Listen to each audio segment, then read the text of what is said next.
And welcome to Juicy Scoop. Let's start with the Real Housewives of Beverly Hills.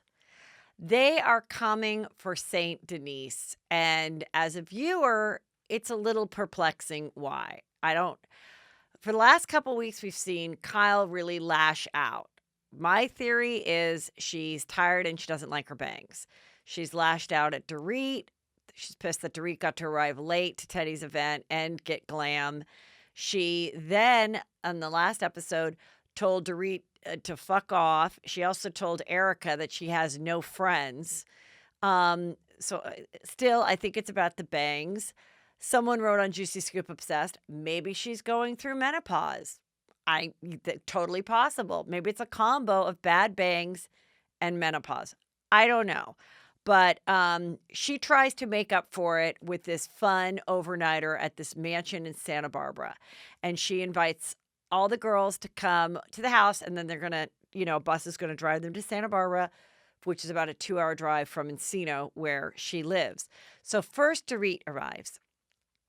And she says, I really want to talk to you, Dorit. I just think I adore you. We have a lot of fun together. And I just think we're, just got off on a bad foot. And let's just start again. And Dorit is like, I find it a little disheartening when a friend says, let's just move forward. But then she also told me to fuck off. And I don't know how many friends tell you to do that. Or she also told me to, oh, yes, I do believe she told me that. Yes, she did. She told me, fuck you. So, but she's all ready to go. She's got a cute outfit. She's got a bag packed to Santa Barbara. So they all get there. Garcelle cannot go because she is, I think, working on some other event. We see her with her boys. The thing I love about Garcelle is she goes to say goodbye to the boys who are going to be with their dad for the week. And the boys are great, her twin boys. And she says, I try to do as much as I can, but sometimes I'm shooting for 2 weeks. And then I show back up at the school, and some parent at the school goes, well, hello, stranger. And you know what I want to say to them? Fuck you. So a lot of fuck yous on this show today. But I love that because I remember what would always piss me off is when someone would be like, well, what are you doing here, Heather? You're not working today? Things like that. So I think every working mom kind of appreciated Garcelle's point of view. But Garcelle cannot join them in Santa Barbara. And Denise has to arrive late because she's doing Bold and the Beautiful. So they get there and they're boozing it up in the afternoon, having some wine. And Erica Jane brings up the subject again, how she doesn't appreciate that Denise has said over and over again that she felt we were being inappropriate around her children. Really? Talking about a three-way? This is a woman who said that she wanted to find her husband a happy ending and that he had a huge penis. And now I'm the inappropriate one? Really? And then Dorit said, well, I think the fact just that the children heard someone talking about a threesome within earshot is what really set off Denise. And she's like, oh, please.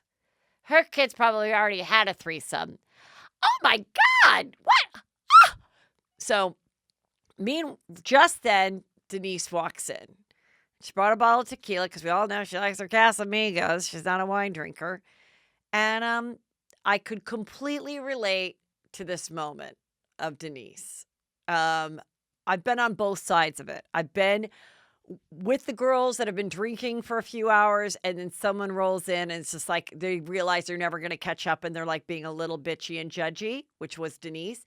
And I can relate to being Denise, where she had to get up 4 a.m., worked her ass off, really would have preferred just to go to Malibu and go to bed, but kept driving and got to Santa Barbara because she's got an obligation and is just not feeling it. Doesn't even want to try to catch up, just like, and kind of feels like she's missed the party and they're talking about her. So they're all just like, And she goes, okay, I think we've worn out of our welcome. Why don't we head back to the mansion now? So they go back to the mansion and they sit down for dinner. And Denise is, top knot, t-shirt, jeans, just our girl. Okay, she sits down. And I feel like they all are annoyed that Denise was so beloved last season. And I don't know why they're hanging on the fact that she's made a comment that, oh my God, her kids were at the table next to them when they were talking about threesomes. Now, again, I can relate to both sides because I remembered watching this for the second time this morning that the first chapter in my second book, My Inappropriate Life, which happens to be right here, everyone, is about when I was accused of being inappropriate. I invited a bunch of people to come over to watch an episode of After Lately with their kids because my kids were featured in it. And After Lately is an inappropriate show. I didn't expect the kids to watch when we watched it, but a couple of the parents sat down and watched it, and this one parent's little girl came and started watching it. And I was really exhausted. I had done 5 shows in Denver and come home just in time to get the house together, order food, and have everybody come over to watch this episode that Sunday night. I probably was about to get my period too. And afterwards, this one mom kept going, "Oh my God, I can't believe how inappropriate this show was." My daughter went up to us and said, "I can't believe we're watching this, Mom. This is so inappropriate." And she kept saying it. And I like snapped. And I called it The Real Housewives of Woodland Hills in the chapter because I felt like it literally was this. So now I'm watching this going, "Oh my God, I've lived this exact thing." And so Erica Jane and everyone's feeling like Denise is being a bit of a hypocrite, that they're feeling like, how can you call us inappropriate moms? And meanwhile, Denise is like, "Oh my God, I'm not. I'm saying it's funny that they happen to have been there. I should have been a little more conscious of my kids being there. And that's it. Why do you keep bringing it up?" And they just want to bring it up because maybe they have nothing else to talk about. And then Lisa Rinna goes, "Let me ask you something, Denise. What was it like to film a 3-way?" And she means a threesome in Wild Things. And Denise answers it like, "Oh, yeah, it was something I wasn't sure. I definitely didn't want my dad to see it. Actually, it was easier when it was just the girl and I. It was a little more difficult when we had the guy. That was a risque thing." "You don't think your daughters have seen Wild Thing?" "No, Lisa Rinna, I don't think they have yet." "Oh, I think they've seen it. My girls read my book, and I found out they read it when they were 11. And there's a chapter about how to give a proper blowjob. And you know what? I'm glad they know how to give a proper blowjob now. That's right. Own it. Own it." Which, again, is hilarious. I have a joke about it, that there's moms that teach their kid. Now, she didn't actually teach them. She wrote about it, and then they got to read it in the book, which is kind of the perfect way to teach your daughter how to give a proper blowjob without actually, like, showing them on a banana like my friend's mother did. Okay? But fuck, you know what? Lisa Rinna fucking owns it. And she uses that expression again later in the show. So she's like, "Okay, just let it go. Like, I really don't care to talk. Like, we're good. We're fine." And then she goes, "But, when you brought up the fact, why did I have an ice sculpture that was a diamond, Kyle? It's because Eloise, my daughter, that was the shape she picked out, and she really wanted it there." Well, you could tell Kyle felt about this big. Like, oh my God, her beautiful special needs daughter was excited to have this diamond ice sculpture. And she's been ripping on the fact that Denise seemed fake, that she had an ice sculpture, when she's like, "No, it was the weird thing that my kid was excited about. Like, and my kids were at the party and I want to make it fun for the party." Like, oh my God, just good night. So they go to bed, and the next morning the chef's making them breakfast. And they're like, "Nobody slept well." "Well, you know what I think what we should do, girls," says Lisa Rinna. "Let's just talk about if something's bothering anybody about anyone. Let's not pussyfoot around it. Let's just, own it." So, Dorit goes, "Okay, I'll tell you right now, Kyle. It really hurt my feelings when you said that you don't believe that Erica Jane and I are very close." "All right, well, I'm sorry, okay? I've told you before, I was tired and I don't like my bangs and I might be going through the change." And then Erica Jane goes, "Yeah, and I didn't like it, Kyle, when you said I had no friends. That really hurt me." "Again, I'm sorry. Well, I felt like I was being attacked, so guess what? I said a mean thing back to you. Why can't you guys just accept that I'm going to say some mean stuff when I don't like my hair? Like, what's up with it?" And then it starts up again. "Well, I'm going to tell you something, Denise Richards. I think that you need to own it about the fact that you are talking about happy endings and the size of your husband's penis, but you have a real problem with us talking about threesomes around your daughter. I mean, I No, Sammy, your daughter. And I don't think she's never heard about a threesome before. And Denise, in her interview later, was like, God, I was really shocked. Like, what is this? What is going on here? What, like, I said, I'm fine with it. Like, I'll be more conscious of not bringing the kids around. So then next week, Kyle throws a big party just for children. Okay.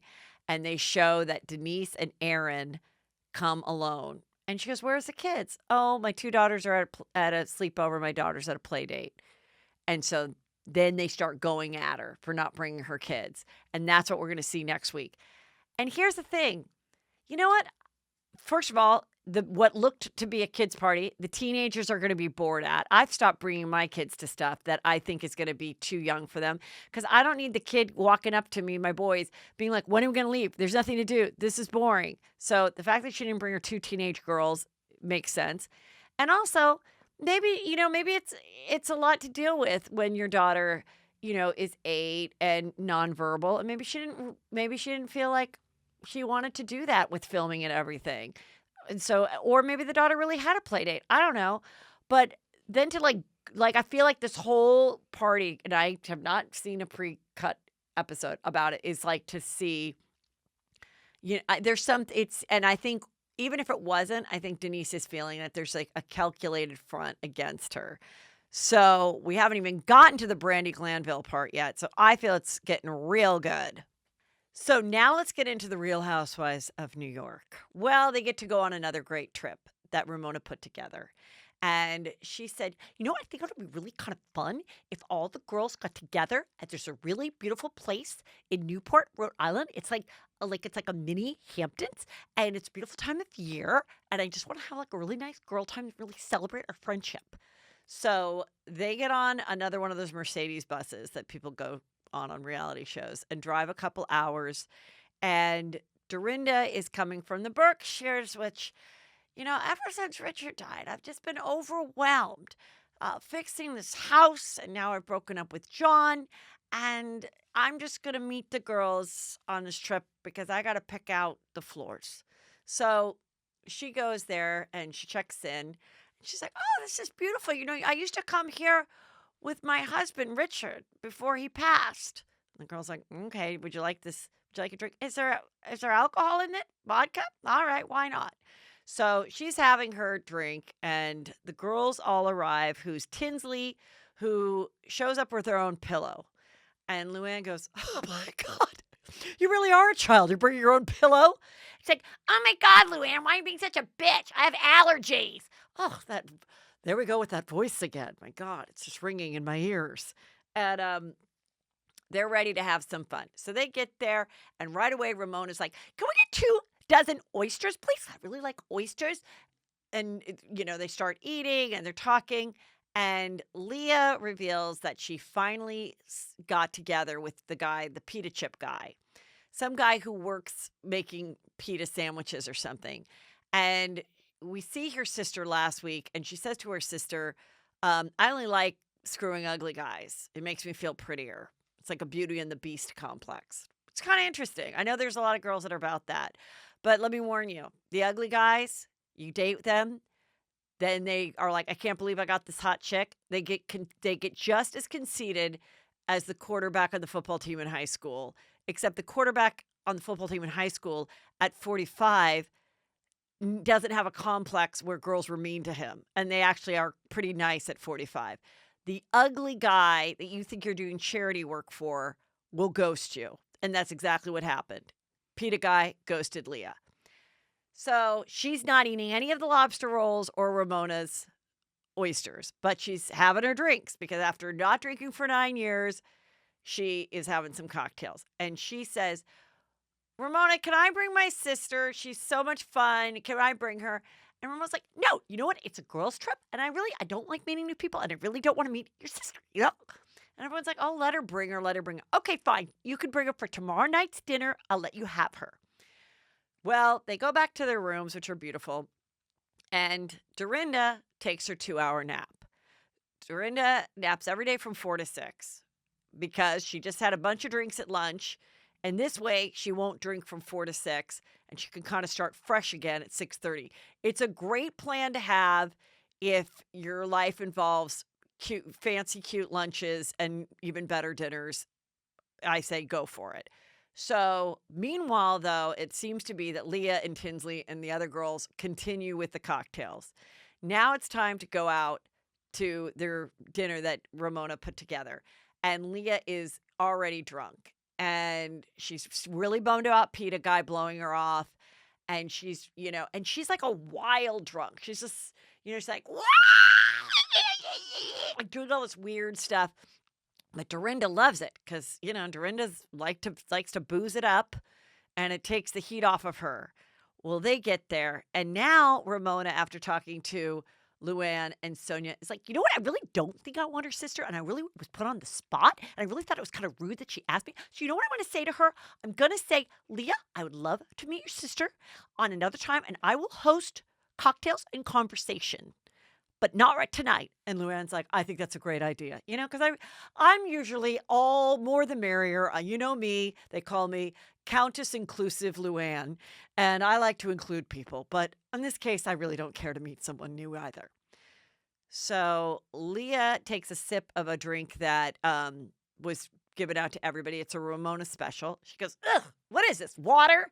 No, it's a shot of vodka, a lot of club soda, lots of ice, a lot of limes, and a little bit of muddled mint. This needs 2 more shots. Can I be 2 more shots? You know what, Leah? I think, you haven't drank for 9 years. I think that you should, lower it, a little bit. She's like, don't tell me what to do. Why is Ramona telling everybody what to do? Leah's a big girl. I don't appreciate it. I just leave everybody alone, Ramona. Who are you to talk? Says Dorinda. It goes crazy from there. Leah just starts running around. She's throwing chairs. They haven't even had their appetizer yet. She's throwing chairs. She's hanging on a drape.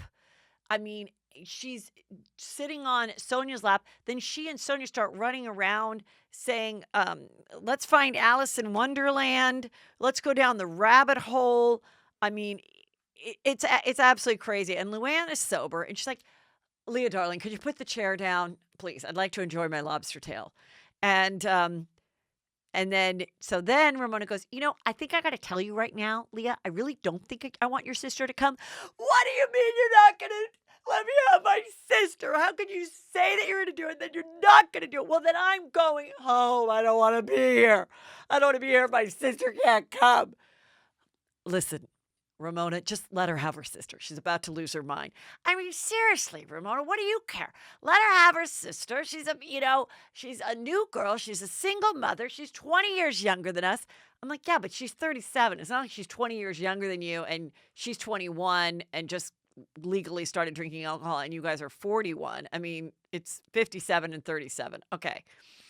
You know what this kind of taught me, though, watching this episode? Sometimes I'm like, you know what? It'd be great to be single, kick them to the curb. What a great second chapter. Watch this, and I'm like, you know what? No, it's time I just put up with my husband and stay married. This is actually not anything I would want to experience in life with TV cameras or not. This is too much. And, Ramona's just like, oh, okay, Leah. So then she comes back again. Now, this is the 4th time she's changed her mind. You know what, Leah? Come here. Give me a hug. Give me a hug. Listen, I know you're going through something right now. And so I went to the bathroom and I thought outside of the box. I said, you know what, Ramona, you have to go outside of your comfort zone and I will allow your sister to come. Oh, thank you. So they go back and the next day they wake up and Elise, who is the brunette person that nobody seems to enjoy. I think she's fine. She's like, hey, how you feeling today? And Leah's like, I'm feeling fine. Why? Why are you asking me? She's like, oh, I was just, curious, how you're doing because you got pretty wasted last night. Yeah? And your point? No, I just, hey, I love you. I really enjoy you. But last night was a lot of crazy. Well, that's the way I really actually aspire to be. That's actually when I'm happiest. That's actually me. So if you don't like me, fuck off. Screw Rhode Island. Screw Newport. You think I give a shit? All right. I mean, it was just insane. So then then Leah goes, "I feel really bad. Maybe my alcoholic behavior," she didn't say alcoholic. "Maybe my behavior last night really triggered Ramona because Ramona came from a chaotic childhood." Yes, thank you. You really did. You really triggered me because I had like a horrible raging alcoholic brother.